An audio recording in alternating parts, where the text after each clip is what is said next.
Hello दोस्तों, आप लोगों को सीटेट सुपर क्लासेज में स्वागत है। आज विजयदशमी का दिन है। आप लोगों को ढेर सारे शुभकामनाएं और जितने भी हमारे दोस्त बंधु हैं सभी को हमारे तरफ से ढेर सारी शुभकामनाएं हैं विजयदशमी के दिन में। चलिए, आप लोग भी अच्छे होंगे। तो आज जो हमारा क्लास होने जा रहा है यह है इन्वायरमेंटल स्टडी, जिसको हम लोग कहते हैं पर्यावरण, ईवीएस। यह ईवीएस की क्वेश्चन हम आज पढ़ने जा रहे हैं। ठीक है, इसमें जो है यह क्वेश्चन जो हम लेने जा रहे हैं, जो क्वेश्चन इस बार के एग्ज़ाम में ऑनलाइन पैटर्न पे जो क्वेश्चन एग्ज़ाम हुआ है ऑनलाइन से 2021 में दिसंबर में, जो 20 दिसंबर का जो क्वेश्चन है उसी में से हम ईवीएस लिए हैं इम्पोर्टेंट छांट करके, जो आपके एग्ज़ाम में इस बार भी आएगा। तो इसीलिए हम इस क्वेश्चन को सेलेक्ट किए हैं। और चलिए हम आगे जो है क्वेश्चन आपको दिखा रहे हैं। मतलब पहला क्वेश्चन है इसका, ठोस अवशिष्ट पदार्थों के निस्तारण की निम्नलिखित विधियों में से किस विधि से वायु में प्रदूषण फैलता है। पहला है ऑप्शन में भूमि की भराई से, दूसरा है कंपोस्ट से, तीसरा है कृमियों में खाद से खाद बनाना से, चौथा है भस्म करना से। अगर किसी पदार्थ को मान लीजिए हम अगर जला करके भस्म कर देते हैं तो उस जगह क्या हो जाता है, तो भस्म से क्या होता है, तो हमारा वातावरण क्या हो जाता है, प्रदूषित होता है। तो हमारा राइट आंसर कितना हो जाएगा, इसका चौथा हो जाएगा।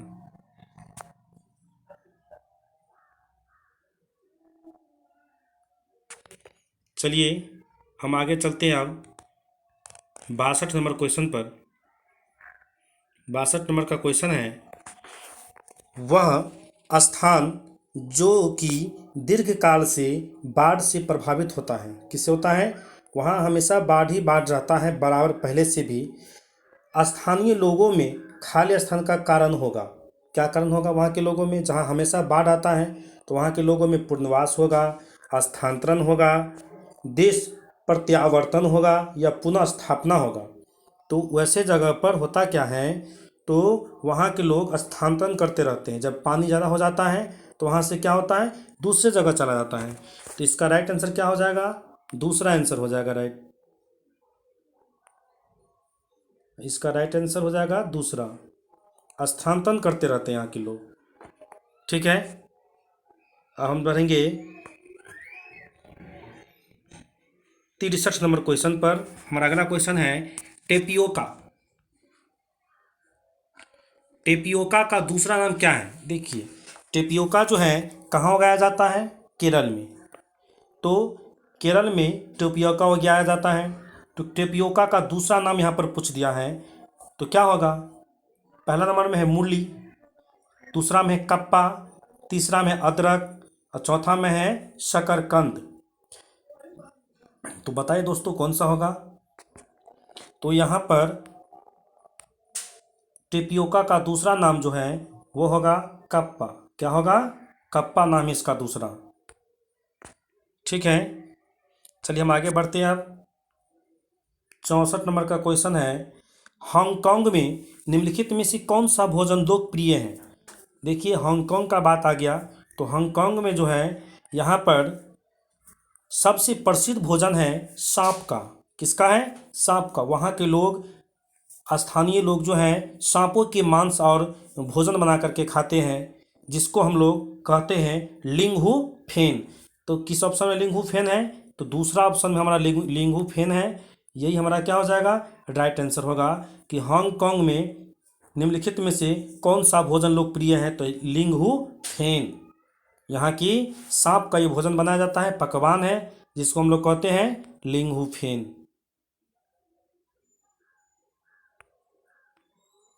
चलिए आगे क्वेश्चन पर हम चलेंगे। आगे हमको 65 नंबर का क्वेश्चन, किस प्रकार के पक्षी की चोंच मीट को काटने और खाने में काम आती है। बताइए दोस्तों कौन सा इसमें राइट आंसर होगा। पहला है तिकोने आकार की चोंच, दूसरा है सीधी और पतली चोंच, तीसरा है हुक जैसी चोंच, चौथा है लंबी पतली सुई जैसी चोंच। तो बताइए इसमें राइट आंसर कौन सा होगा। तो इसमें राइट आंसर जो हमारा होगा वह तीसरा होगा, क्योंकि हुक जैसी चोंच जो है किसी मांस को नोच करके काटने में काम आता है, और किसी मांस को काट करके क्या करते हैं, अच्छी तरह से खा लेते हैं। ठीक है, तो हुक जैसी जिस पक्षी का चोंच होगा वही क्या होगा, हमारा राइट आंसर इसका होगा। आगे चलेंगे, 66 नंबर के क्वेश्चन पर हम आए हैं। 66 नंबर का क्वेश्चन कहता है, एक अध्यापिका को कक्षा 4 के बच्चों को शीघ्रता से बनने वाले नाश्ते के संबंध में कक्षा में पढ़ाना है। क्या चीज़ पढ़ाना है कि वो ऐसा कौन सा नाश्ता है जो जल्दी से बन जाएगा। ठीक है, तो शीघ्रता से कौन सा व्यंजन तैयार होगा या हो जाएगा, आपको आंसर देना है कि ऐसा कौन सा भोजन हम बनाएंगे नाश्ते के लिए जो हमको सबसे जल्दी तैयार हो जाएंगे। अंडे का सैंडविच, दूसरा है कस्टर्ड, तीसरा है डोसा, चौथा है भेलपूरी। तो बताइए दोस्तों इसमें कौन सा राइट आंसर होगा हमारा। 66 नंबर का क्वेश्चन है, इसका राइट आंसर कौन सा होगा। तो हमारा राइट आंसर जो होगा यहाँ पर वो हो जाएगा भेलपूरी। क्या हो जाएगा, भेलपूरी जो है सबसे जल्दी और सबसे कम समय में बन जाएगा। ठीक है, चलिए अगले नंबर का क्वेश्चन है 67 नंबर का क्वेश्चन। पटचित्र, पटचित्र कला किस राज्य की परंपरागत पेंटिंग या हस्तशिल्प है। बताइए, पटचित्र जो है कला जो है यह किस राज्य की परंपरागत पेंटिंग है या हस्तशिल्प है। 67 नंबर का क्वेश्चन है, इसका राइट आंसर बताइए दोस्तों, किस राज्य की है ये कला, बताइए। मध्य प्रदेश है, उड़ीसा है, गुजरात है, महाराष्ट्र है, बताइए कहाँ की है। तो दोस्तों इसका राइट आंसर जो होगा हमारा वो हो जाएगा उड़ीसा की। कहाँ की हो जाएगी, उड़ीसा की।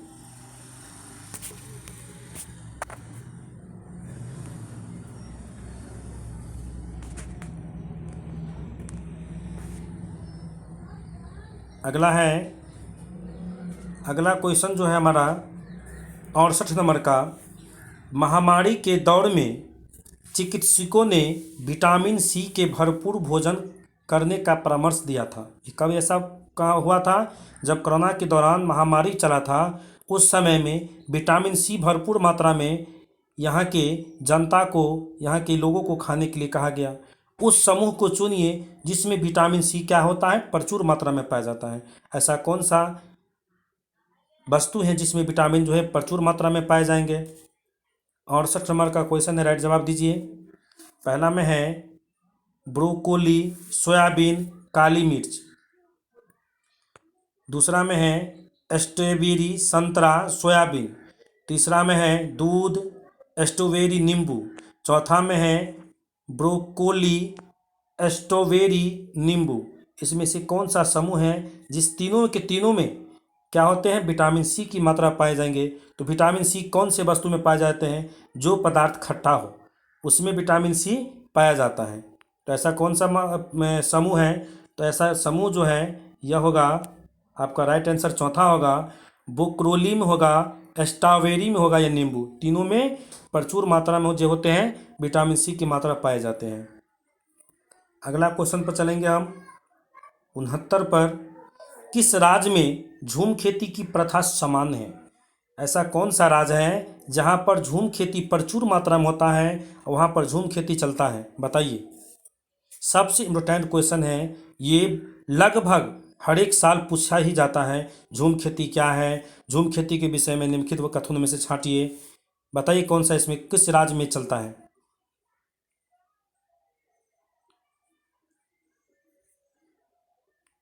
यह झूम खेती जो है दोस्तों मिजोरम राज्य में, कहाँ है, मिजोरम राज्य में प्रचलित है। यहाँ की प्रथा है, यहाँ के लोग जो हैं झूम खेती करते हैं। यहाँ सीढ़ी नुमा खेती होती है जहाँ पर हम लोग झूम खेती वहाँ पे करते हैं। चलिए अगला होगा 70 नंबर का क्वेश्चन, बताइए। 70 नंबर का क्वेश्चन में बताइए क्या आंसर होगा कि दक्षिणी भारत में मनाए जाने वाले फसल काटने वाले पर्व क्या है। तो दक्षिणी भारत में जो है फसल काटने के बाद या पाट काटने के समय कौन सा पर्व मनाए जाते हैं, कौन सा त्यौहार मनाए जाते हैं। पहला में है पोंगल, उगादी, बिहू और लोहड़ी। दूसरा नंबर में है ओणम, पोंगल, बिहू और लोहड़ी। तीसरा में है ओणम, पोंगल, उदागी उगादी और विशु। चौथा नंबर में है ओणम, बिहू, उगादी और विशु। बताइए कि इस चारों में से कौन सा आंसर हमारा सही होगा। तो इसका हमारा राइट आंसर जो होगा वह हो जाएगा तीसरा। क्या हो जाएगा? तीसरा। ओणम, पोंगल, उदा उगादी और विशु ये राज्य हैं जहाँ पर फसल काटने के बाद जो दक्षिण भारत में पाए जाते हैं, और यहाँ पर फसल काटने के बाद त्यौहार मनाए जाते हैं। ये निम्न प्रकार से तीसरा नंबर इसका हमारा सही होगा। यही राज्य हैं ओणम, पोंगल, उगादी और विशु। चलिए दोस्तों, 71 नंबर का क्वेश्चन है। देखिए इसको, ये बहुत ही इम्पोर्टेंट क्वेश्चन है जो लगभग हर एक शिफ्ट में ऑनलाइन पेपर में पूछा गया है। यहाँ से देख पढ़िए क्वेश्चन क्या है। बर्ली जनजाति बर्ली आर्ट कला के लिए सुप्रसिद्ध है, जो कि बनती है। क्या चीज़ से बनती है? बर्ली पेंटिंग जो बनाया जाता है वो क्या चीज़ से बनता है बताइए। 71 नंबर का क्वेश्चन है। क्या होगा आंसर बताइए। पहला है घास और पत्थरों से, दूसरा है बांस और पत्थरों से, तीसरा है गाय के गोबर और मिट्टी से, चौथा है मिट्टी और पत्थरों से। तो बर्ली जनजाति जो है वहाँ की कला जो है वह जो है कला प्रसिद्ध माने जाते हैं। तीसरा आंसर हमारा हो जाएगा गाय के गोबर और मिट्टी से, चिकनी मिट्टी से बनाए जाते हैं। वहाँ दीवार पर जो है एक प्रकार का चिकनी मिट्टी और गोबर को मिला करके रंगोली बनाया जाता है, जिसको हम लोग बर्ली पेंटिंग के नाम से जानते हैं। ठीक है दोस्तों, यह पेंटिंग जो है बनाया जाता है महाराष्ट्र में। कहाँ बनाया जाता है? महाराष्ट्र में। चलिए अगला क्वेश्चन 72 में है। भारत के किन राज्यों के समूह से कर्क रेखा गुजरती है? बताइए। भारत के किन राज्यों के समूह से कर्क रेखा गुजरती है? तो हमारा पहला ऑप्शन है उत्तर प्रदेश, छत्तीसगढ़, उड़ीसा। दूसरा में है छत्तीसगढ़, गुजरात, झारखंड। तीसरा में है उत्तर प्रदेश, छत्तीसगढ़, झारखंड। चौथा में है उड़ीसा, आंध्र प्रदेश और झारखंड। बताइए 72 नंबर का कौन सा आंसर हमारा सही होगा। बताइए दोस्तों। चलिए 72 नंबर का जो हमारा आंसर होगा वह हमारा आंसर हो जाएगा दूसरा। क्या होगा? छत्तीसगढ़, गुजरात और झारखंड। इस होकर के क्या होता है तो कर्क रेखा गुजरती है। चलिए आगे बढ़ेंगे हम। 73 नंबर पर आए हैं। चलिए 73 नंबर का क्वेश्चन देखिए। अजय भोपाल में है और उसे गैंगटॉक और पुडुचेरी के सम्मेलन में उपस्थित होना है। यहाँ पर अजय और वहाँ से गैंगटॉक और पुडुचेरी की क्या स्थिति है? बताइए क्या स्थिति होगा इसका। तो पहला में हमको दिया गया है उत्तर पश्चिम और दक्षिण पश्चिम। दूसरा में है उत्तर दक्षिण और दक्षिण पूरब। तीसरा में है उत्तर पूरब और दक्षिण पूरब। चौथा में है उत्तर पूरब और दक्षिण पश्चिम। इसमें बताइए किसका दिशा की दिशा की स्थिति कैसा होगा। 73 नंबर का क्वेश्चन जो है इसका आंसर हो जाएगा तीसरा। क्या हो जाएगा? तीसरा हम इसका राइट आंसर हो जाएगा उत्तर पूरब और दक्षिण पूर्व में होगा। ठीक है, चलिए दोस्तों हम आगे चलते हैं। 74 नंबर का क्वेश्चन देखते हैं कि क्या है। देखिए देखिए कितना अच्छा क्वेश्चन है। निम्नलिखित में से कौन सा सबसे छोटा प्रवासी पक्षी है? क्या है? सबसे छोटा और प्रवासी पक्षी है जो उत्तर ध्रुवीय क्षेत्रों से भारत आता है। कहाँ से? उत्तर ध्रुवीय क्षेत्र से भारत आता है। तो पहला ऑप्शन में है सिख पर बत्तख, पिनटेल डक। अगला है दूसरा ऑप्शन छोटी मत्स्य कुड़ी अस्प्रे। तीसरा है हंसवार फ्लेमिंगो। चौथा है छोटी जलरंक स्टंट। बताइए कौन सा इसमें से राइट आंसर होगा। तो हमारा क्वेश्चन नंबर 74 है। बताइए 74 का 4 ऑप्शन दिए गए हैं, कौन सा आंसर सही होगा? तो इसका राइट आंसर है चौथा। क्या होगा? चौथा। छोटी जल रंग, जिसको हम लोग कहते हैं स्टंट। क्या कहते हैं? स्टंट कहते हैं। जो क्या होते हैं? ध्रुवीय क्षेत्र से भारत आता है। जो छोटी प्रवासी पक्षी, इसको कहा जाता है। क्या कहा जाता है? छोटी प्रवासी पक्षी जो ध्रुवीय क्षेत्र से भारत आता है, जिसका नाम क्या है? छोटी जलरंक स्टंट। चलिए दोस्तों, अगला क्वेश्चन होगा 75 नंबर का।